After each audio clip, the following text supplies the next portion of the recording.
Hi everyone, welcome back to கற்றல் களஞ்சியம் channel. 10ஆம் வகுப்பு தமிழ் பாடத்தில் முதல் இடைப்பருவ தேர்வு 2025ஆம் ஆண்டுக்கான மிகவும் முக்கியமான வினாக்களை தான் இந்த வீடியோவில் நம்ம தெளிவாக பார்க்க போகிறோம். இந்த வீடியோவை ஸ்கிப் பண்ணாமல் பாருங்கள். அப்போது தான் எல்லா முக்கியமான வினாக்களையும் உங்களால் தெரிஞ்சுக்க முடியும். அது மட்டும் இல்லாமல் எக்ஸாமில் வரக்கூடிய எல்லா கொஸ்டின்ஸையும் அட்டன் பண்ணி நல்ல மார்க் ஸ்கோர் பண்ண முடியும். இது வரைக்கும் நம்ம சேனலை சப்ஸ்கிரைப் பண்ணாதவங்க சப்ஸ்கிரைப் பண்ணிக்கோங்க. அப்படியே பக்கத்தில் இருக்கிற பெல் ஐக்கான் சிம்பிளையும் ப்ரெஸ் பண்ணிக்கோங்க.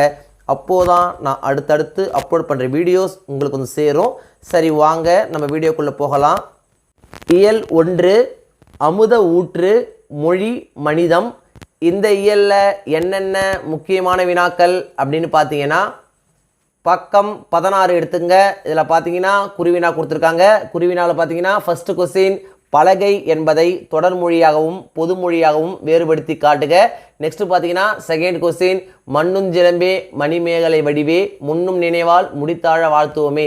இவ்வடிகளில் இடம்பெற்றுள்ள காப்பியங்களின் பெயர்களை எழுதுக. ரொம்ப இம்பார்ட்டன்ட் கொஸ்டின், அடிக்கடி கேட்கக்கூடிய கொஸ்டின். நெக்ஸ்ட் பார்த்தீங்கன்னா ஃபிஃப்த் கொஸ்டின், சொல்வளத்தை உணர்த்த உதவும் நெல் வகைகளின் பெயர்களை குறிப்பிடுக. இதுவும் பார்த்தீங்கன்னா ரொம்ப இம்பார்ட்டன்ட் கொஸ்டின் தான். நெக்ஸ்ட் பார்த்தீங்கன்னா சிறுவினா கொடுத்துருக்காங்க. சிறுவினாவில் பார்த்தீங்கன்னா ஃபர்ஸ்ட் கொஸ்டின், தமிழன்னையை வாழ்த்துவதற்கான காரணங்களாக பாவலரேறு சுட்டுவனை யாவை. ரொம்ப இம்பார்ட்டன்ட் கொஸ்டின், அடிக்கடி கேட்கக்கூடிய கொஸ்டின். நெக்ஸ்ட் பார்த்தீங்கன்னா செகண்ட் கொஸ்டின், புளியங்கன்று ஆழமாக நடப்பட்டுள்ளது. இதுபோல் இளம்பயிர் வகை 5 பெயர்களை தொடர்களில் அமைக்க. ரொம்ப இம்பார்ட்டன்ட் கொஸ்டின், அடிக்கடி கேட்கக்கூடிய கொஸ்டின். ஸோ இதையும் நீங்கள் அவசியம் படிச்சிங்க. நெக்ஸ்ட் பார்த்தீங்கன்னா நெடுவினா கொடுத்துருக்காங்க. நெடுவினாவில் பார்த்தீங்கன்னா ஃபர்ஸ்ட் கொஸ்டின், நாட்டு வளமும் சொல் வளமும் தொடர்புடையது என்பதை பாவாணர் வழி நின்று விளக்குக. நெக்ஸ்ட் செகண்ட் கொஸ்டின், காலக்கணிதம் கவிதையில் பொதிந்துள்ள நயங்களை பாராட்டி எழுதுக. ரொம்ப இம்பார்ட்டன்ட் கொஸ்டின், அடிக்கடி கேட்கக்கூடிய கொஸ்டின். ஸோ இதை நீங்கள் அவசியம் படிச்சிங்க. நெக்ஸ்ட் பார்த்தீங்கன்னா தேர்ட் கொஸ்டின், புயலிலே ஒரு தோணி கதையில் இடம்பெற்றுள்ள வர்ணனைகளும் அடுக்கு தொடர்களும் ஒலிக்குறிப்பு சொற்களும் புயலில் தோணிப்படும் பாட்டை எவ்வாறு விவரிக்கின்றன. ரொம்ப இம்பார்ட்டன்ட் கொஸ்டின், அடிக்கடி கேட்கக்கூடிய கொஸ்டின். ஸோ இதையும் நீங்கள் அவசியம் படிச்சிங்க. இயல் 2 உயிரின் ஓசை இயற்கை சுற்றுச்சூழல் அறிவியல். இந்த இயலில் என்னென்ன முக்கியமான வினாக்கள் அப்படின்னு பார்த்தீங்கன்னா, பக்கம் 37 எடுத்துங்க. இதில் குருவினா கொடுத்துருக்காங்க. குருவினாவில் பார்த்தீங்கன்னா செகண்ட் கொஸ்டின், எழுது என்றால் என்பது விரைவு காரணமாக எழுது என்றால் என அடுக்கு தொடரானது. சிரித்து பேசினார் என்பது எவ்வாறு அடுக்கு தொடராகும். ரொம்ப இம்பார்ட்டன்ட் கொஸ்டின். நெக்ஸ்ட் பார்த்தீங்கன்னா ஃபோர்த் கொஸ்டின், மென்மையான மேகங்கள் துணிச்சலும் கருணையும் கொண்டு வானில் செய்யும் நிகழ்வுகளை எழுதுக. ஃபிஃப்த் கொஸ்டின், தமிழர்கள் வீசுகின்ற திசையை கொண்டு காட்டுக்கு எவ்வாறு பெயர் சூட்டியுள்ளனர். ரொம்ப இம்பார்ட்டன்ட் கொஸ்டின், அடிக்கடி கேட்கக்கூடிய கொஸ்டின். நெக்ஸ்ட் பார்த்தீங்கன்னா சிறுவினா கொடுத்துருக்காங்க.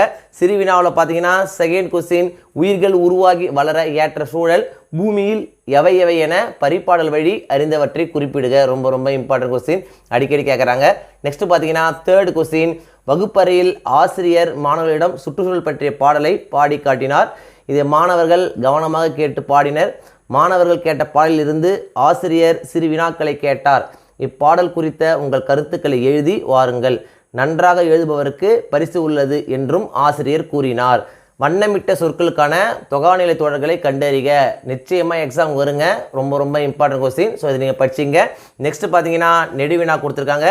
நெடுவினாவில் பார்த்தீங்கன்னா ஃபர்ஸ்ட் கொஸ்டின், காற்று மாசுபாட்டை தடுக்கும் வழிமுறைகளை விவரித்து எழுதுக. செகண்ட் கொஸ்டின், பிரம்மம் கதை உணர்த்தும் பிற உயிர்களை தம் உயிர் போல் நேசிக்கும் பண்பினை விவரிக்க. ரொம்ப இம்பார்ட்டன்ட் கொஸ்டின். ஸோ இதையும் நீங்கள் அவசியம் படிச்சிங்க. முதல் இடைப்பருவ தேர்வை பொறுத்த வரைக்கும் இந்த வீடியோவில் நான் கொடுத்துருக்கிற இந்த கொஸ்டின்ஸை மட்டும் நீங்கள் படித்தா போதும். எக்ஸாமில் வரக்கூடிய எல்லா கொஸ்டின்ஸையும் அட்டன் பண்ணி நல்ல மார்க் ஸ்கோர் பண்ண முடியும். 1 மார்க்ஸை பொறுத்த வரைக்கும் இம்பார்ட்டன்ட் 1 மார்க்ஸ் அப்படின்னு படிக்காதீங்க. எல்லா 1 மார்க்ஸையும் படிங்க. அப்போது தான் 1 மார்க்ஸ் செக்ஷனில் உங்களால் ஃபுல் மார்க் ஸ்கோர் பண்ண முடியும். இந்த வீடியோ நிச்சயம் உங்களுக்கு யூஸ்ஃபுல்லாக இருந்துக்கணும் நம்புகிறேன். இந்த வீடியோ உங்களுக்கு பிடிச்சிருந்தா லைக் பண்ணுங்கள், கமெண்ட் பண்ணுங்கள், மறக்காமல் உங்கள் ஃப்ரெண்ட்ஸுக்கும் ஷேர் பண்ணுங்கள். வேறு ஏதாவது டாபிக்ஸில் உங்களுக்கு வீடியோஸ் தேவைப்பட்டாலும் கமெண்ட் பாக்ஸில் போடுங்க. Thank you. Thanks for watching my channel. See you in the next video.